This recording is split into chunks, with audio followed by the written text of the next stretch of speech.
परीक्षा हॉलमध्ये मुलगा खूप विचार करत बसला होता. शिक्षक, काय झालंय? प्रश्न खूप अवघड आहे वाटतं. मुलगा, नाही सर, या प्रश्नाचं उत्तर कुठल्या खिशात आहे याचा विचार करतोय.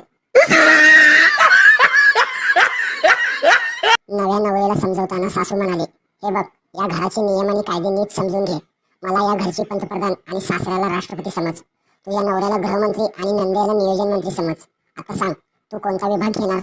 सून म्हणाली, आई, मी आयुष्यभर विरोधात राहून तुमचे सरकार पाडण्याचा प्रयत्न करेन.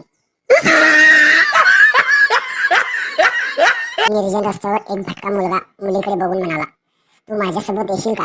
मुलगी, कुठे? मुलगा, तू म्हणशील तिथे. मुलगी, ठीक आहे, चल मग पोलीस स्टेशनला जाऊया. मुलगा, आता काय मी आपल्या बहिणीशी विनोदी करू शकत नाही का? जावई आपल्या सासऱ्याचं खूप अवघड ऑपरेशन करणार होता. ऑपरेशन आधी सासऱ्याने जावईचा हात पकडला आणि म्हणाला, मला वचन दे, जर मला काही झालं तर तुझी सासू तुमच्या सोबत राहील. जावयाने जीव ओतून ऑपरेशन यशस्वी केलं. मुलगा, तुझं माझ्यावर प्रेम आहे? मुलगी, अजिबात नाही. मुलगा, मग तुझ्या बहिणीला तरी विचार, ती तरी थोडं करत असेल. बायको, तुम्ही दारूवर खूप पैसे वाया घालवताय. आता बस. नवरा, आणि तू 5-5 हजारचा मेकअप करून येतेस की?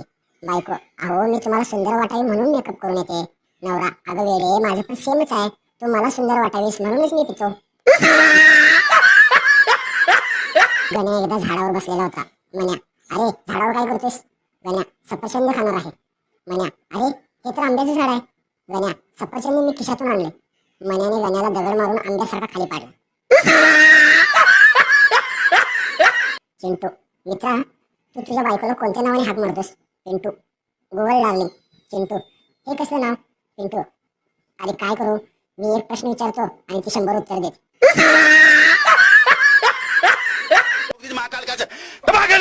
ठोक लीजिए, 5,000 लौटे दिख जाना चाहिए. ये 4,000 के लिए मैं यहाँ पे नहीं खड़ा हूँ. पूरा साल मेहनत करता हूँ आपके लिए बेटा. ऐसा नहीं चलेगा, ऐसा नहीं चलेगा. लाइक ठोकी दबा के, लाइक ठोकी.